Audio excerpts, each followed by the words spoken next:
Are you feeling lost? Well, you've come to the right place. Welcome to Lostish, where we, Rose Chachko, and Emanuela Kathaptakis, share what it's really like navigating your 20s. we're two semi-lost girls figuring out careers, relationships, wellness, purpose, and everything in between. Each week, we dive into the highs, the lows, and lessons of chasing your dreams, finding happiness, and learning to embrace the uncertainty. We're not here to pretend like we've got it all together. We're simply just figuring it out with you. And rolling. Action.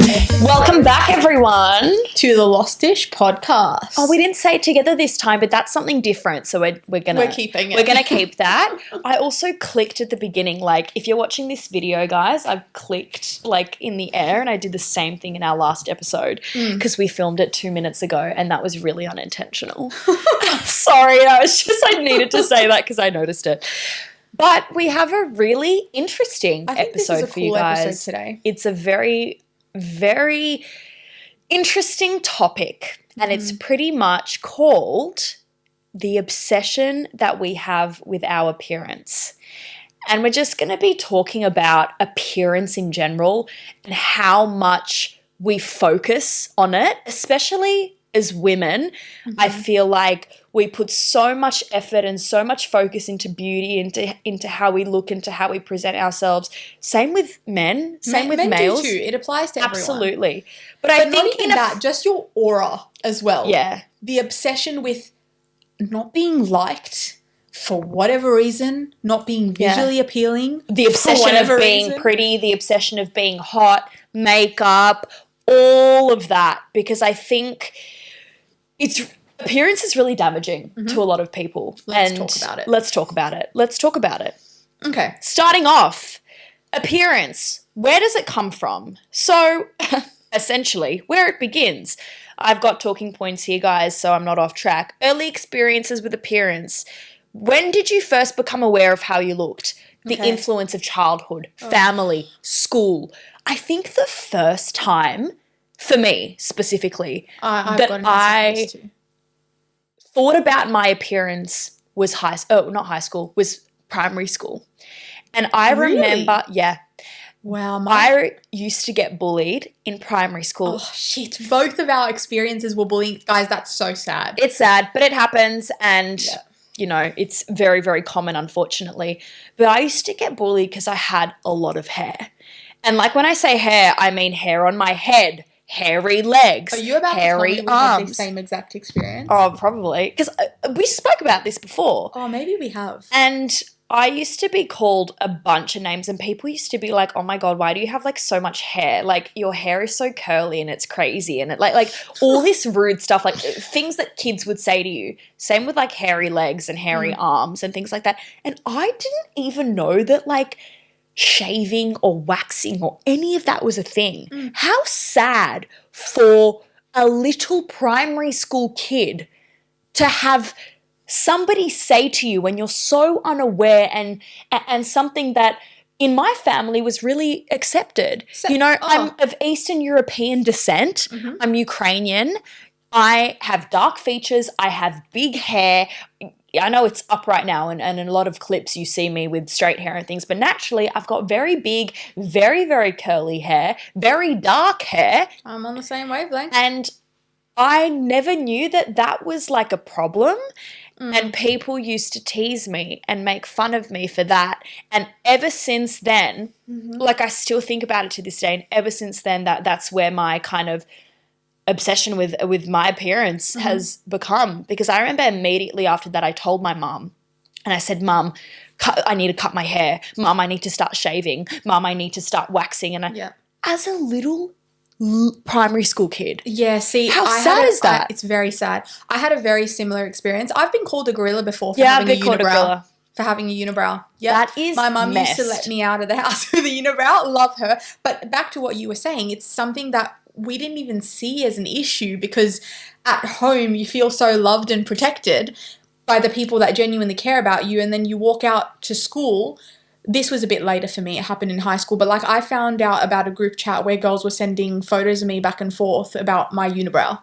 And I was like, gosh. It's stuff that you'd look at now that if anyone, this is a warning, if anyone is to do that to my future children, they will get an earful. Absolutely. And that is something that I have not tolerated ever. Bullying is one of the worst possible things you can do in general. But I think for a lot of young girls especially, I think boys, it's like a known thing. Like, I'm not saying that boys don't experience this at all, because I used to see it happen to guys just as much.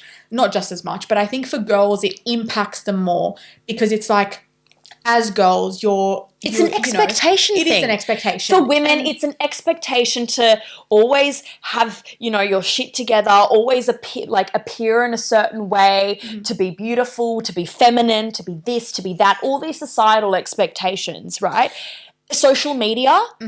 Social media. Let's stick on the societal expectations for a sec, because I'm not saying that. I actually like seeing, a woman who takes care of herself. I think it's fantastic. But there's Where a difference. It becomes a problem is when you've got other girls, especially, sitting there putting you down because you've got a little bit of extra hair on your arm. But there's a difference. Or I'm gonna rebut you on that, because there's a difference between somebody that takes care of themselves and somebody that's obsessive over appearance. Yes, just I because agree. you don't wax or you don't shave or you don't this or you don't that or you don't put eye makeup on or whatever doesn't mean that you don't take care of yourself. Yeah, I agree. Do you know what I mean? Yeah. And it's like, for somebody to put someone else down for their looks is crazy to me, especially at a young age. A rule that I was taught from a very young age from my parents was, don't ever tell someone something that they can't change in 5 seconds. Because if they can't, it'll be something that they go home and think about for the rest of their life, for the rest of the day or for the rest of their life. Yeah. And there are some things that I have been told in high school or primary school that have stuck with me to this day. Yeah. Which, even though I don't care about them, they've still stuck with me. I don't give a shit what people say anymore, but it's still stuck with me. So if someone's got food in their teeth, let them know. They can change that. It might be embarrassing in the moment, but they can change that. They're not going to sit here and hate you for it the rest of your life. Yeah. If you go and tell someone, though, that their nose is too big, well, sorry, or, they're too short as a male, for example, or they're too tall as a woman, or they're for too example, big, because or I've they're had too that skinny, or they're too, commenting on any sort of appearance thing. Yeah. Sorry, I don't know is what relentless. kind of morals you've had instilled in you to be able to hate on someone for something like that. I've never understood that. And ever. the thing is, here is you never ever know what somebody is going through. Yeah. Whether it could be an eating disorder or mental health. The amount of times I've dealt with it myself. My best friends have dealt with eating disorders in the past, and they've had even positive, and I say that with inverted commas, they've had positive comments such as, oh my God, look at those abs, or oh my God, you're so skinny, or look at your butt, or look at your lips, or look at this and this and this. And that person has been struggling with an eating disorder or starving themselves, and people are fueling that, by commenting things like that. Yeah. Why don't you just say, you look beautiful, or beautiful smile today, or whatever it may be. Yeah. I'm going to tell you a little story, and I think you know this about me. I used to have really bad anxiety in high school, and I dealt with bullying, and I dealt with friendship problems, and etc. We've spoken about this on the pod before. And as an anxiety tool, not tool, but people bite their nails, or people pick their skin, or people pick their hair, I used to pick my eyebrows. And it's something that I'm still, dealing with. Yeah. But I used to pick my eyebrows in high school. Year 11. No, I started in year 10. For me, that was kind of, I don't know, my coping mechanism.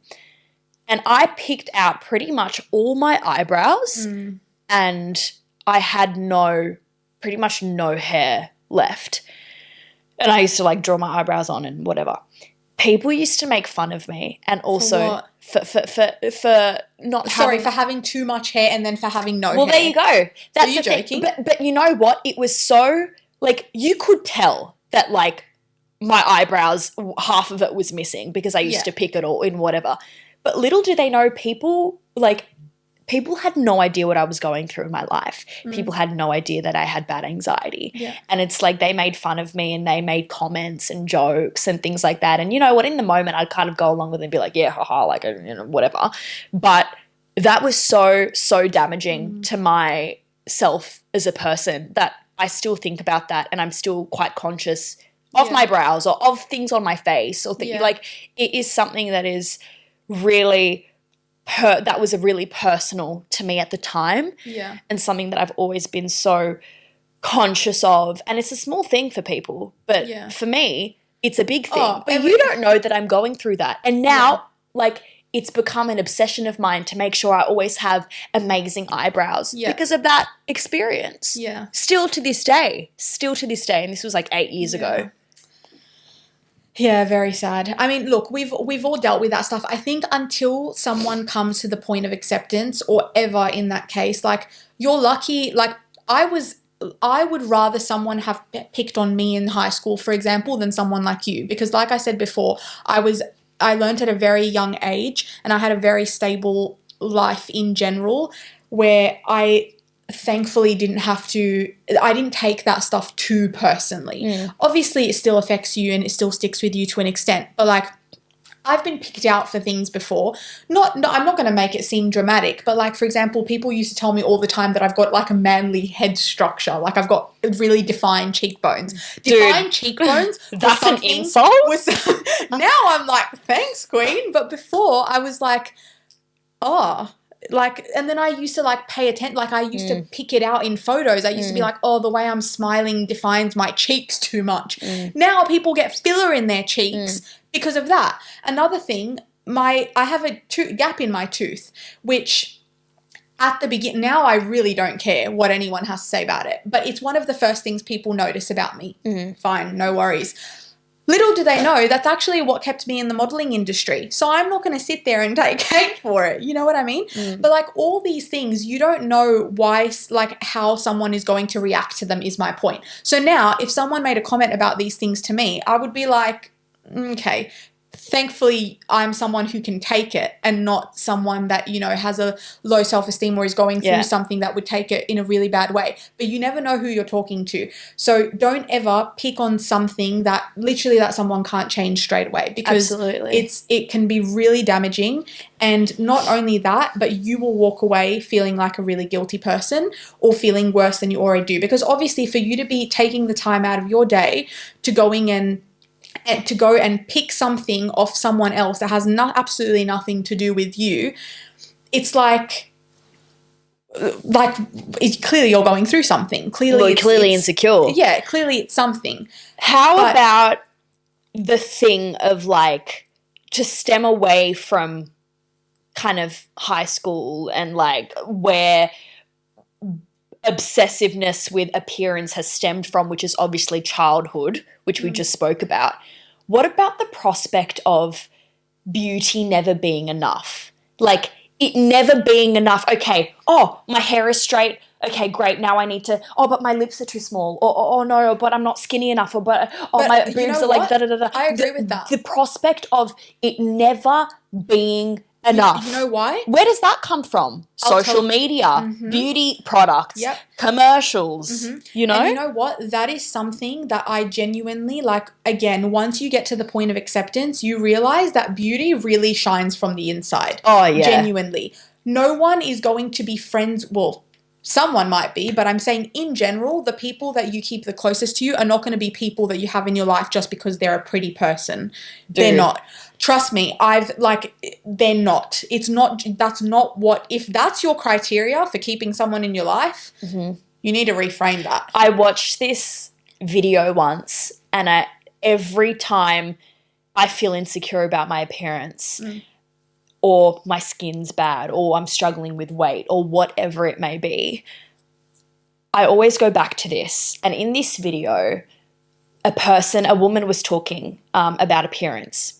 And she was like, when you die and you have your funeral and people are mourning you, friends, family, loved ones, close ones, and they're standing there, they're going to remember you as a human being. You for who you were. They're not going to sit there and be like, oh, wow, like Rose had such good abs, or like Rose had the biggest lips. Wow, like so great. No. They're going to remember who you are as a person and what kind of mark you left on this world. 100%. And I remember that every single time I struggle with my appearance or I have insecurities in whatever way that is, I always am like, but who am I inherently as a human being? I'm a good person. I know that for a fact. And I know that I make a difference by being in this world in whatever way that may be. Every single person in this world is here for a reason. Correct. Yeah. Correct. And it goes way beyond what you look like. Way beyond. But this society conditions us to maintain appearance, to be this certain beauty standard that we have looked up to all our lives in social media, in magazines, in the modeling industry, in the acting industry, you know, me and you, modeling and acting industry, where it is unfortunately all about appearance, even in the acting world. The amount of times I have been this close to getting a role in massive films that people watch. And it's like, oh, hold on, she's blonde. Hold on, she's not skinnier. got blue eyes, or she's skinnier, or she looks too much like that. It's all about looks. Yeah. And it's very, very damaging because unfortunately it's not about talent. Like I know that I can act. I know that I can do this. But in this industry, and in your modeling industry too, like it's insane how much criticism we get of not being enough. And obviously that's why people struggle with their appearance because you never feel like you're enough because you're made to feel like you're never enough. The most beautiful people I know who are just gorgeous on the outside don't know that they are that beautiful on the outside because of basically everything I've listed here. And you know what? I want to shake them and be like, dude, yeah, you are such a beautiful human being. And because you're so gorgeous on the inside, that makes you hot. Yeah. That makes you beautiful. That's exactly what I was going to say. And I've seen the complete opposite as well. I've seen exactly what you just said. People that are like bloody VS supermodels sitting there saying that, you know, they're insecure about things. And then I've seen people on the other end that may not be considered, you know, the most conventionally attractive people that are sitting there and they literally shine from within, that it makes them such a beautiful person. You know what? I would consider myself one of those people. I'm not by any chance saying, you know, I'm trying to make myself sound like I'm not. I think I'm conventionally all right. I think I'm a pretty person. But I'm not like a Victoria's Secret supermodel, yet I genuinely don't care about that because I know that as a person, I'm a beautiful person. And I think once you see that in other people as well, it's so much more impactful and like something to care about than what they look like. I don't care if you're a 10 out of 10, if your heart is a 1 out of 10. I really don't. Don't even come near me. Because really that makes you so beyond ugly. There have been people in my life that I used to like look at and be like, oh my goodness, you are the most beautiful aesthetically human being. I'm so attracted to you. Then I get to know them. And I get like you're fully disappointed. icked out. I'm fully like, oh my God, now I cannot view you in any other way. You are the ugliest person because just your a heart shit is person. just not there. Yeah. You could be conventionally attractive, but like you said, if your heart's a 1 out of 10, you're not going to get far in life at all. No. Even by looks. Looks can only get you so far. Which, you know what, is why a lot of people say, you know, initially even with relationships, that the first thing is attraction and then personality is what makes you stay, because it's important, guys. It's so much more important. If you want to prioritize and obsess about your appearance in one way, obsess about the way that you're appearing to other people from a personality standpoint. Think about the ways that you can appear in the best light to other people, have the best impact on other people. Just literally shine from within. That is like my biggest goal in life. You know, I had one of my friends at work the other day literally say to me, I don't know what it is, but I'm just constantly drawn to you. And it was the cutest thing I have heard in a while. I started blushing. I love that. I was like, what?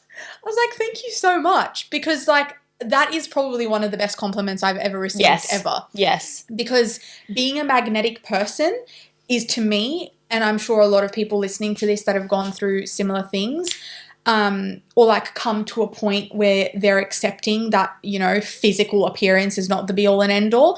It's like the best thing ever to hear something like that. Absolutely. Yeah. It's so rewarding and so much more valuable than so much more. I had a similar experience where I remember I was actually going through my breakup at the time, and I was really, really sad and I felt really insecure. I felt really like, honestly, like my ego just like plummeted and my self-love and everything. I was just not in a good place.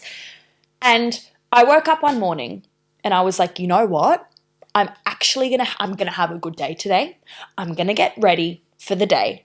I'm going to say some affirmations. Affirmations personally help me, you know, when I repeat them constantly, they kind of get stuck in my head and I'm like, okay, you know, I am a good person. I am beautiful inside and out. You know, I radiate a good energy, whatever it may be. I was walking to work and this random woman just stopped, like a group of women, and they were like older women, like they weren't having a flirt or anything, but like they stopped me on the street and they were like, sorry, we just wanted to stop you and say there is something about you and you radiate a lot of beauty. Aww. And I was just like, I think I started like tearing up because I was having such a shit week or such a shit month up until that day, and that changed everything for me. And I didn't even feel like I didn't look my best. I didn't get like ready in any particular way. It was just another casual day at work. But it's put my hair up in a bun. But you felt different. But I felt and different. And you projected different. And they felt that very energetically. But you know what? I felt that too. When I in myself am accepting and feel like, you know what, I'm going to put my best foot forward today, people flock at you, like fully flock at you. I'm not just talking about like guys from a physical standpoint. I'm talking about like your energy. It's but even experiences, not even people. Like you start attracting so much into your life, little things. But if you're aware of it, you're like, oh, wow, this happened and this happened and this interaction happened. It is insane once you actually take a step back from your appearance and think to yourself, who am I inherently as a human being? Yeah. What qualities do I adopt? Yeah. And you radiate that. Yeah. And that makes you 10 times more hotter. And you know what? We do need to touch on this as well, is that like me and Rose, for example, are very comfortable around each other. I know Rose even said to me and this was another thing that made me so happy, is like she was like, I've never felt like I can fully be myself around pretty much any of my friends until I met you. That's the only kind of friend I want to be. I don't want someone to, you know, hang out with me, because I've had situations like this before where I've gone out with friends and I felt like I had to go out with them wearing makeup, or I had to go and refrain from a joke that they wouldn't find funny or whatever. We're both sitting here with no makeup. I'm in my work clothes. I look like a librarian. You're wearing my sweater. I am. Like you're barefoot. Like we're literally like we've become so comfortable, and I think we've gotten to a good place. Yeah. Where in the sense of like I think we understand and we still both struggle with appearance. I know that I do a lot. Everyone does. You're never going to feel 10 out of 10 every single day. But my point with that was, it obviously comes with finding people and surrounding yourself with people that will make you be able to feel like the best version of yourself. If you feel like you're this radiant bubble, but then around you you've got a bunch of miserable people, or people that, you know, inherently always make comments about people's appearance or constantly talk about, you know, whatever badly about themselves, like whatever it may be, get those people out. Surrounding yourself with people that have a really low self-esteem or low confidence can actually be quite detrimental to you. And not saying that those people are bad people, you shouldn't surround yourself with them, because sometimes that's what's going to happen in life. Like you're never going to have people in your life that are always happy about themselves and la la la, but it can be quite draining. But if that's what they're like as a generic overall person, everyone has a bad day. Today when we saw each other, we were like, one was crying and the other was infuriated. Yeah. That's not to say that you don't have bad days. But if that's or bad weeks or bad months. Yeah, but if that's what you're like in general, if all you do is talk about other people, if all you do is talk about yourself in such a bad light, then that's going to project, and you don't want to be around people like that, because that'll set you 10 steps back. Yeah, absolutely. In becoming that person. And maybe if you have people like that in your life, you can help them too. You know, because I don't want to see somebody talk so awfully about themselves constantly. Yep. I tell my friends all the time, I'm like, freaking beautiful, shut up. Like, yeah. But you know what? Sometimes that just comes with being that role model for them. For example, I don't feel like I ever came into your life and intentionally said to you, like, here I am, this is what you need to do. I was just myself, and then you felt like you could be yourself.